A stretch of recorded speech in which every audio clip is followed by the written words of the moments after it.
Hello, hello, good morning, good morning. Hope you guys have had a decent weekend so far. It is Sunday morning. You guys know if you watch my channel enough and watch it often enough that I'm a pastor, and I've been coming on here, especially during the breakout of the virus. I know you're not supposed to say that on YouTube or whatever. I think you're supposed to come up with some other term for it, but you guys know what I'm talking about. But I've been coming on here doing the live stream on Sunday mornings just to invite you guys as subscribers to our church, and because we're live streaming our church, we're actually having our drive-in service this morning, and in the parking lot, which is kind of a new thing. It's in vogue right now. It's what everybody's kind of doing when we can. The weather's messed up, and we still don't have our FM transmitter in, so the weather's kind of iffy this morning. I think there's like a 30% chance of rain rolling into the service, so we're going to see how that works. But nevertheless, I believe that God is going to move this morning. I believe that the message that I have this morning is about God being our creator, and because I believe that God created everything, including you specifically. You say, well, you had to have a mommy and a daddy, and they create the baby. Well, I'm telling you something, man. Everybody that's ever been created, starting with Adam and Eve in the Garden of Eden, God doesn't just know you, but He specifically designed you for a glorious purpose. He specifically designed you. Matter of fact, the Bible says that you are fearfully and wonderfully made. And that means that God took tremendous care and value in making you. Good morning, Buster Tim. God bless you and your family as well.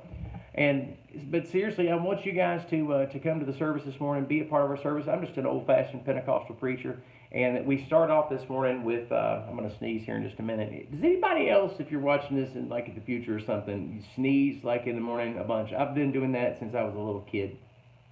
My eyes burn, especially if I'm in the lights, then I'll sneeze about 15 times. Or if I go out into the sun, and like if I've been in the shade and I go out in the sun, I'll start sneezing.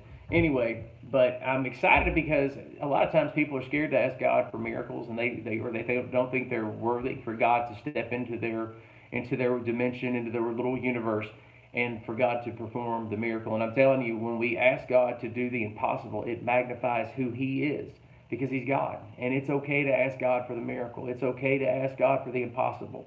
Not only is it okay, but it's okay to ask Him and to expect. Matter of fact, faith is the whole idea of faith is acting in accordance with what you're expecting God to do. In other words, if I'm believing God that I'm going to run a marathon, I'm not just going to think about it and say I'm going to run a marathon. No, I'm going to do the training and everything involved with running the marathon, and you could apply that principle to anything that you're believing God for. But we're going to talk about that this morning, how we were designed, we were built by God. He breathed his breath into our gene code so that we would long for Him, and that we would long for the impossible, and we would dare to dream the impossible dream. So this morning, 10:30 East Coast time. I know a lot of our viewers on the West Coast too, so that's kind of early. What is that? For a lot of people, that's like 3 hours behind. So it'd be like 7:30 in the morning to get up and watch me preach. Maybe they don't want to do that, but I do want to invite you guys to come on out to Ray of Hope Harrisonburg this morning. While you're, just pop open your phone. Now, you say, well, where can we see this? Here on YouTube? Well, not actually. You have to go to Facebook. And on Facebook, it would be at Ray of Hope Harrisonburg. It's kind of really easy. At Ray of Hope, just like it sounds, Harrisonburg, 2 S's. Harissonburg. I had to think for a minute. But we'd love to see you out there this morning. God bless you, and I hope you have a fantastic Sunday regardless. Be blessed. That was crazy. See that?